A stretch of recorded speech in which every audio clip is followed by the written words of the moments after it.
But let's start off with the biggest news in pro wrestling right now. The big thing that happened Monday Night Raw, the thing everybody was kind of anticipating, was that Triple H made an announcement that there was going to be a former champion returning to Monday Night Raw. And I like the way Triple H did this because there is this tendency in the past with WWE to just spill the beans immediately. Let everybody know what's going on, especially with something as big as the return of The Rock. Mm-hmm. It feels like that's something in the past that WWE would have immediately announced and just laid into. And I like the fact that Triple H kind of slow plays these surprises. It almost feels like he's mocking Tony Khan sometimes. What do you mean? With these now, I have a surprise. I have an announcement because he has real announcements to make. Oh, and he has Tony real Khan things. Whereas Tony Khan will say, "Yo, I've got a major surprise this Wednesday," and it ends up being like my dentist appointment went well. That's the kind of things that Tony Khan talks about. And so I like the fact that he slow played this, that, you know, there was speculation and there was anticipation and some pictures leaked early in the day of Nick Khan around The Rock, but I still think there was a lot of speculation. We thought it could be Batista. We thought it could be Sasha Banks. Malachi, I told you. Well, they said former champion. That's what he hasn't been a champion, right? So Andrade and Malachi Black were not on my immediate thought at that point, but yeah, they haven't been world champions. But a lot of people thought it could be Batista. I think people thought it could be Sasha Banks. There was speculation up until the point when the music actually hit. And when the music actually hit, it ended up being Jinder Mahal, which I thought, once again, was an absolutely great swerve to a bigger announcement. I think there was a little bit of panic, probably with a lot of casual fans, that was like, oh, that's it? That's the big surprise? Well, you saw the look in the crowd, like on their faces. Yeah, there was disappointment. I think that I felt considerably comfortable when Jinder Mahal came out that wasn't like, this is leading to something bigger.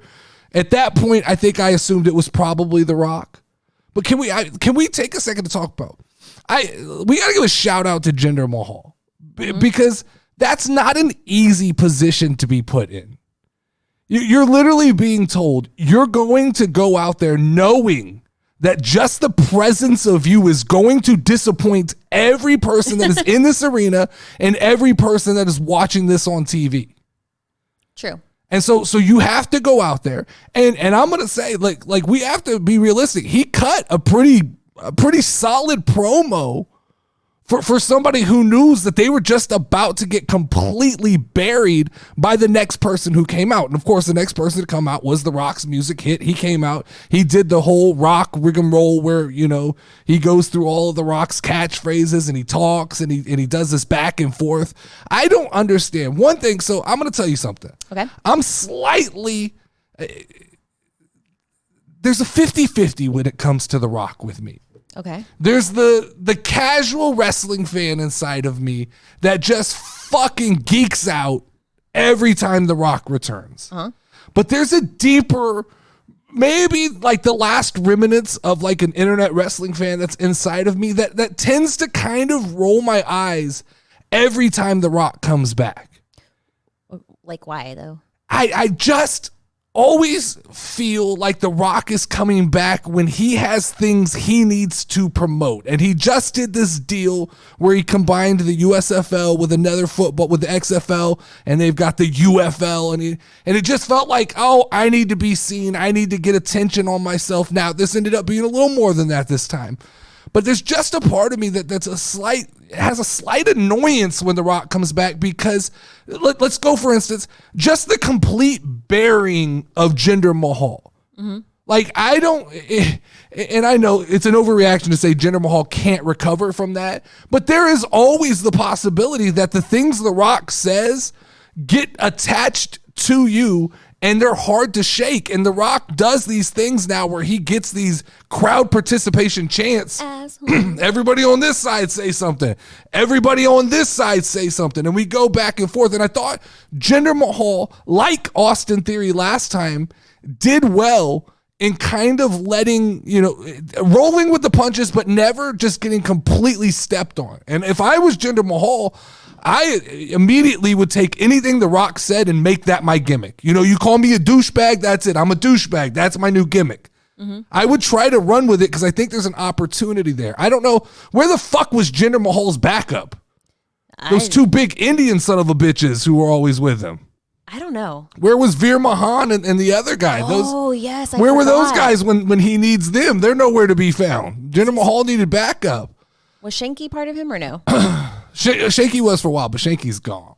This is my issue. Let's talk a little bit about The Rock, because ultimately what this led to was The Rock in the most Rock way possible. Yeah, San Diego, does The Rock need to go eat chicken wings? Yes. Does The Rock need to sit at a booth? No. Does he need to sit at the bar? No. Does he need to sit at the head of the table? So I guess we're taking that as an open challenge to Roman Reigns at WrestleMania 40, right? That's the only way that can be perceived. Because this is my issue at this point. We've done this now. We've done this little forbidden dance with The Rock for the last 2.5 years. Oh, The Rock's gonna come back. He's gonna challenge Roman Reigns for head of the table. And we really thought, oh, last year was the year. This is happening. And then it just kind of fell through. Yeah. And so now here we go. We're January, brand new year, 2024. Rock shows up. He issues, I guess, a challenge, a half-ass kind of invitation.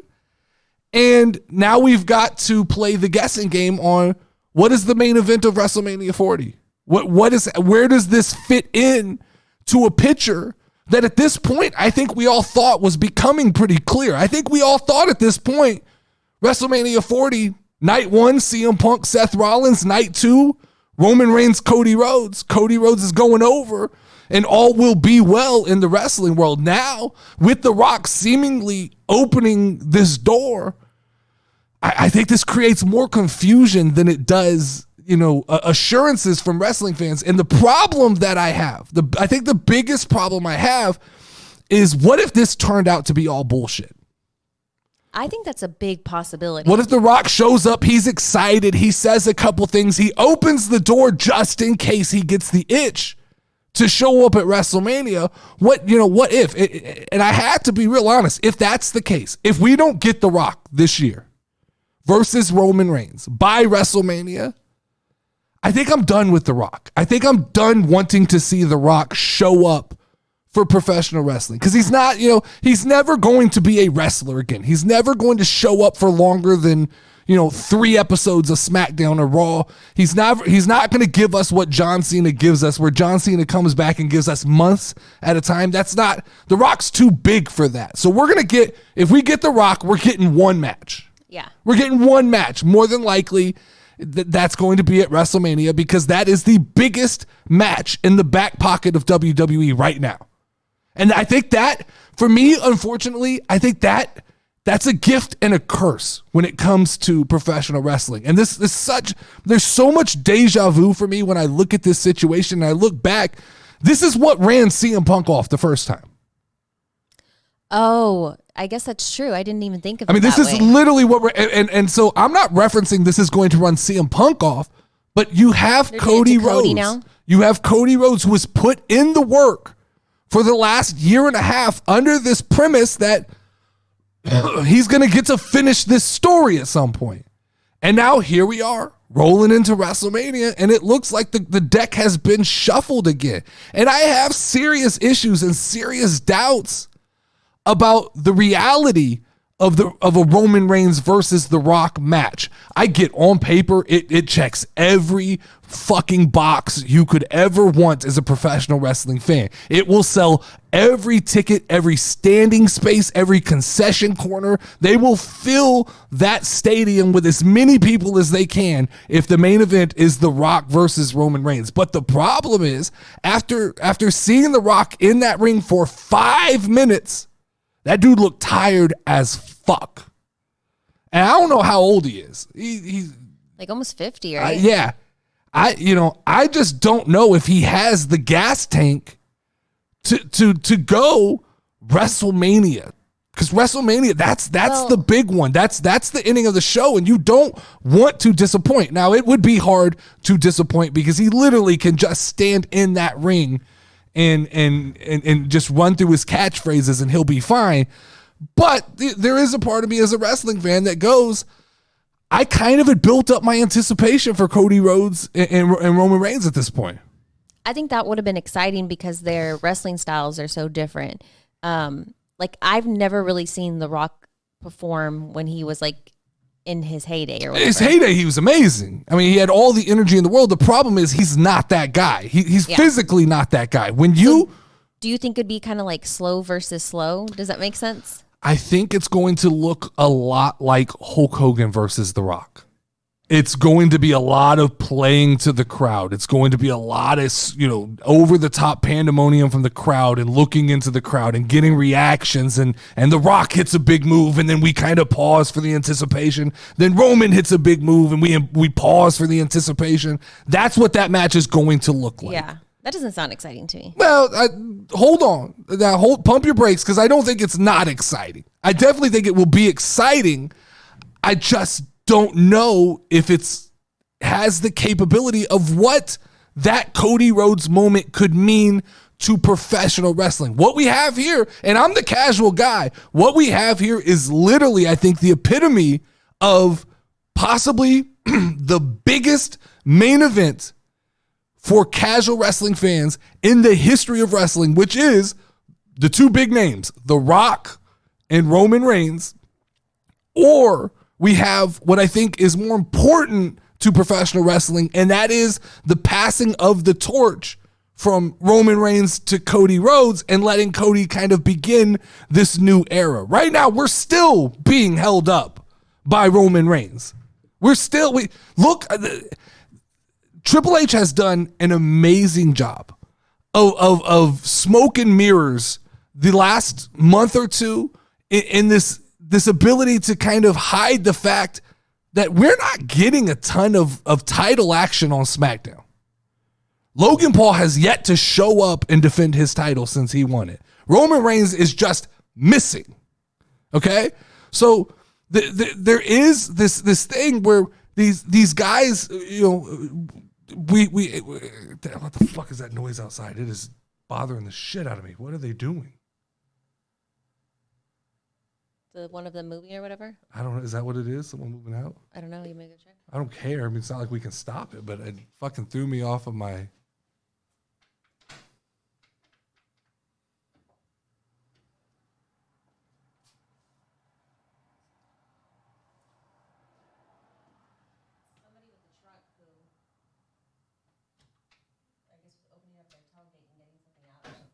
Okay. I don't even know where the fuck I was. You were saying that, is it better for it to be Cody Rhodes versus The Rock or, Cody Rhodes versus Roman or The Rock versus him, and which is better for wrestling? Okay, I guess I can pick up there. So what I don't, I think we're standing kind of at a turning point here where, we have two options. We have an option that is great for casual wrestling fans, and that is Roman Reigns versus The Rock. And then we have the option that is probably better for just professional wrestling in general, and that is Roman Reigns versus Cody Rhodes. And so it will be interesting to see, because I think there's other options out there. There's a part of me that goes, do you have to do The Rock versus Roman Reigns at WrestleMania? That's a question to me that I think could be, where would it work instead? Elimination Chamber. It's in Australia. Ooh. Australia has already openly discussed it would be the month before WrestleMania. Okay. It's coming up quickly. It's February or March. And I think so. Australia came out early on and said, hey, we're going to make a push to try and get The Rock to show up. Well, here he is. The Rock shows up.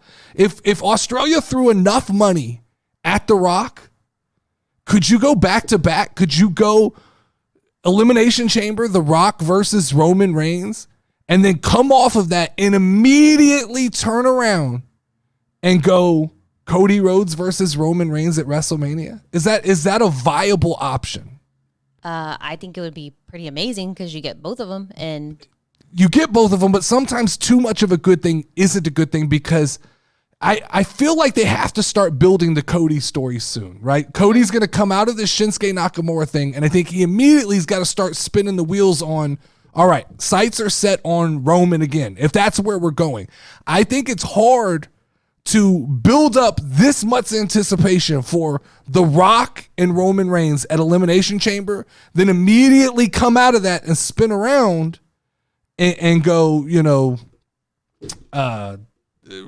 Roman versus Cody at WrestleMania. I don't know if you can tell that story. There was also a part of me that wondered, what if you did Cody Rhodes versus Roman Reigns at Elimination Chamber? And you had The Rock cost Roman Reigns that match. And then Cody goes into WrestleMania with the championship and The Rock and Roman fight without a title. You could do, because what's the point of The Rock getting the title? The Rock's not winning the title. The Rock's not winning the title. That's not happening. I don't think that's an option. And that's, to me, once again, why I believe that that's not as appealing of a match in the health and like business of wrestling. We know what's going to happen. If it's Roman Reigns versus The Rock, we know what's going to happen. We know that Roman has to win. We know that more than likely then Roman's going to hold that title until he passes Hulk Hogan.